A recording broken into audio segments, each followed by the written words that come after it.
All right, welcome back. Are you guys getting excited? I hope you're feeling the snowball start to roll down the hill, right? The momentum is building. We're getting your house built. I love it. Okay, and so by now hopefully you've got your LinkedIn photo looking sharp, right? You look beautiful and marvelous and stunning. Okay, you've got your LinkedIn background area here all souped up and ready. You've got your visual branding nailed or in process. And now what I want to do is really dial into your profile from the top down. So what we're going to focus on right now is a couple key things here. Obviously, this area, your professional title, all that. So let's dive into this. So your name obviously is your name, professional name. I like using a premium account, having that listed as a premium profile there. You can check that. Also, I like having it as an open profile. Again, if you're a premium member, if you have a paid account, like I talked about in the earlier videos, then you have this option to display it that way. I'm not as concerned with whether or not you list as a premium profile. I want you to list as an open profile. And the reason being is that allows people to view more information about you, to send you messages, even if they're not connected with you. It's just a great thing for inbound leads, inbound clients, to make it easier for them to connect with you. So make sure those are enabled. You can save that. And then I really want to dial in and focus on your professional headline. So let's spend a lot of time on this because this is critical to being successful on LinkedIn. You think about when we see people posting on LinkedIn, we see their name and their photo, but then the next thing we see is their headline. And so I really want to walk through with you how this process works. So let me start with a different analogy. Let's open up a new tab. If I'm on Google or if I'm on LinkedIn and say I need help, say somebody says to me, "Hey John, do you know a good financial planner in Minneapolis? I'm looking for somebody I need help with investments." What I'm going to do is go on Google or go on LinkedIn, and guess what I'm going to do? Financial planner, Minneapolis. What shows up, right? Because LinkedIn has this powerful internal search feature, this search engine that taps into over 400 million people worldwide. So similar to Google, people use this all the time like a search engine. And you can see the results that pull up. Wouldn't it be great to be at the top? You can see, I know Nathan, so I'll use him as an example. See how LinkedIn is sorting this and they're highlighting for me. He's a certified financial planner, financial services. I also know that he's in Minneapolis, so I don't know if it's going to show up that way. But obviously you can see it's highlighting those keywords: financial planner, financial services. So that's why he shows up so high in that LinkedIn search. Okay. So again, you want to have keywords in here that fit what you do, and more importantly, that fit how a client would find you. How would a client or a prospect look for someone like you on LinkedIn? Would they type in business coach, Los Angeles, right? Or maybe they would just type in business coach because they're not concerned about an area. Again, how is it going to filter? And I'll explain more about this in other modules, but the way LinkedIn works right now is it's filtering based on a couple of things. One is who is connected to me, who's in my network, and then also who is using those keywords in their profiles. So you can see this guy Alex shows up, and I can filter my relationship settings here and say, I only want to see people or jobs or companies. I only want to see, first level connections. So let's see if I have any first level connections that are business coaches. Okay, I do. I have some that are showing up here. You can see people, Jared Robbins. Oh yeah, he's a performance coach. Okay, so I click on that and I can see coach, business, right? That's going to show up, business. And LinkedIn, again, is trying to really figure out how to, give me the best search result possible. So when it comes back to your profile and your headline, how do you want to be discovered? What would people type in? And then the other key thing is, what audiences do you serve and what value or benefit are they going to get out of someone like you? So let me really illustrate that for you with a couple quick examples of what I think are really good LinkedIn headlines. So let's look at a few students that have gone through the training and applied this. And I showed you John earlier in one of the modules about how he used a great visual background. But look at John's headline as well on LinkedIn. Equity investing, equity investments, growth stocks, business development. John's making it very clear with his headline what he does, what sandbox he plays in, so to speak, what industry he serves: equity investing, equity investments, right? Growth stocks. That's what he's all about. So that's a good example of a very client-facing profile. He's not talking about who he is or where he went to college or even what his job title is. Another mistake people put in is executive vice president, director of human resources, business owner, CEO. Like, nobody cares what your job title is. This is what they care about. What industry are you in and what can you do for them? So let's look at another example. Lisa is another great student of mine, and I've showed you her before.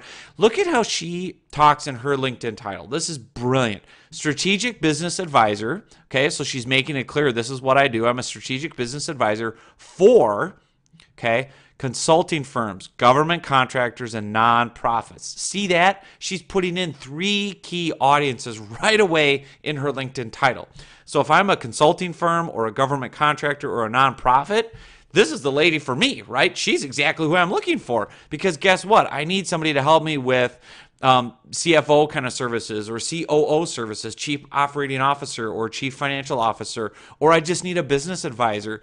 And boy, it looks from, looking at her background and then her title, that this Lisa Anderson, boy, she serves nonprofits. Oh, okay, I want to learn more. And then we're sucked in, right? We're looking more at her profile. If Lisa had just put Lisa Anderson CPA and then, owner, Anavo Transformation Solutions or Deandra Associates, that wouldn't tell me anything, right? I might skip over and go to the next profile, and I don't want to do that.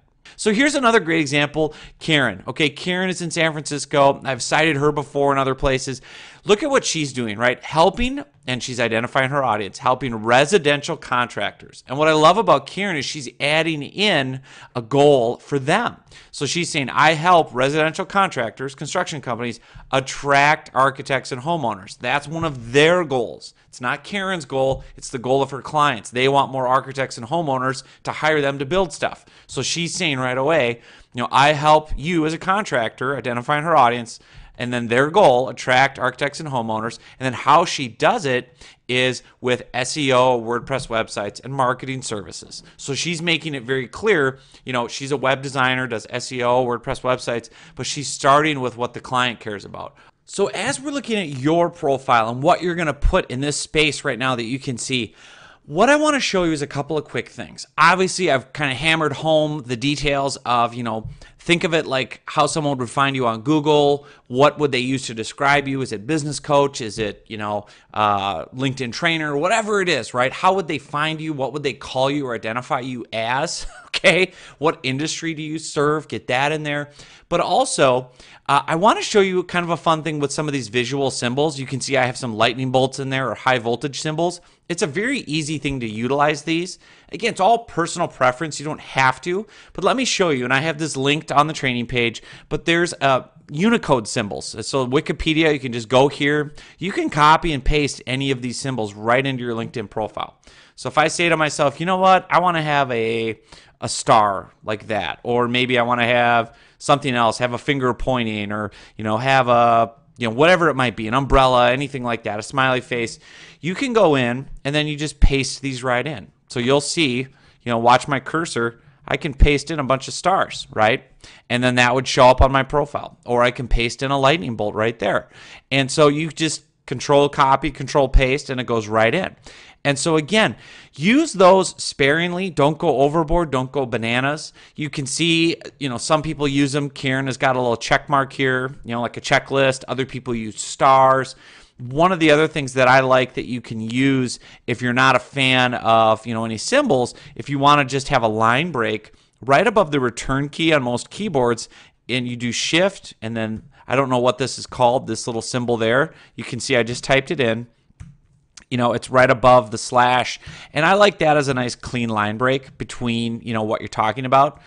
So that's another option as well. The key is to kind of break up your headline a little bit, catch their attention, make it clear right away what it is, who you serve. So I can even tighten mine up, right? So I can say, help.